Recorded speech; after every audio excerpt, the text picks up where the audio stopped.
Communism abolishes eternal truths. It abolishes all religion and all morality. The bourgeois family will vanish as a matter of course when its complement vanishes, and both will vanish with the vanishing of capital.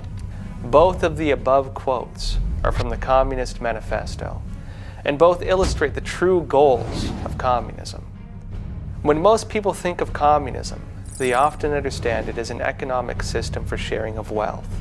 Yet communism is anything but that. What communism pushes for is an initial seizure of all private property and all means of production. This would not go to the people, as socialist tyrants often claim, but instead to an all-powerful state and a massive bureaucracy. This initial system of state control over all elements of society was socialism, or what Lenin referred to as state capitalism. Yet socialism was never meant to last. When Marx and Engels framed the idea, in a time when there were not yet any socialist or communist systems in the world, they envisioned socialism as a system of totalitarian dictatorship that would naturally fail and collapse, and then lead to the stage they called communism. So what is communism? Communism is a state of moral, spiritual, cultural, and social desolation. It's an envisioned society where everything has been annihilated.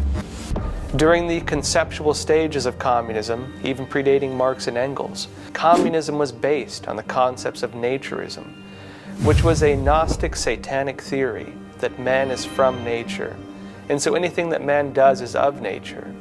Thus, they also believed that any restraint on man's desires or whims was therefore evil.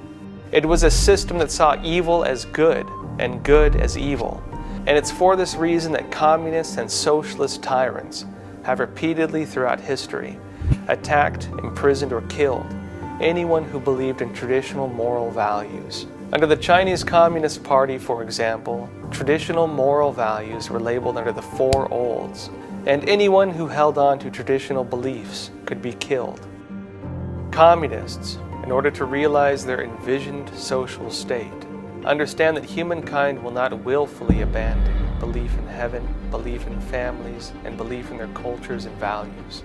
So in order to create communist societies, they understand that society must first undergo a state of totalitarian tyranny that forcefully wipes out all of these values from a society. That state of totalitarian tyranny is socialism. At the same time, Marx and Engels believed in social evolution, and they believed that conflict was the tool to drive society more quickly towards the final synthesis of communism. Part of this was based on the Hegelian dialectical theory that conflict leads forward, which Marx incorporated into his own concept of dialectical materialism. It's because of this theory, and under the communist goals of destroying tradition and belief, that socialist tyrants seek to label select members of society as class enemies to be attacked.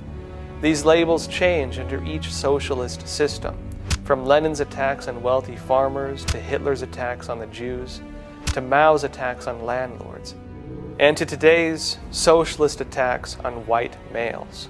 Under socialism, there's always one group that society is intentionally driven to struggle against, and this is how communists drive forward their agendas.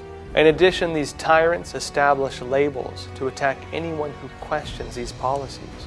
In 1967, Mao Zedong framed the concept of political correctness under the concept that anyone who supported his acts of genocide and tyranny was politically correct, and anyone who opposed it was not politically correct and could be labeled, attacked, or killed.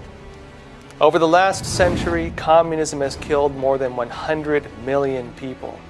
Desolation is the goal of communism. Socialism is the tyrannical system of government it takes in order to achieve its goals, and struggle and hatred are its tools.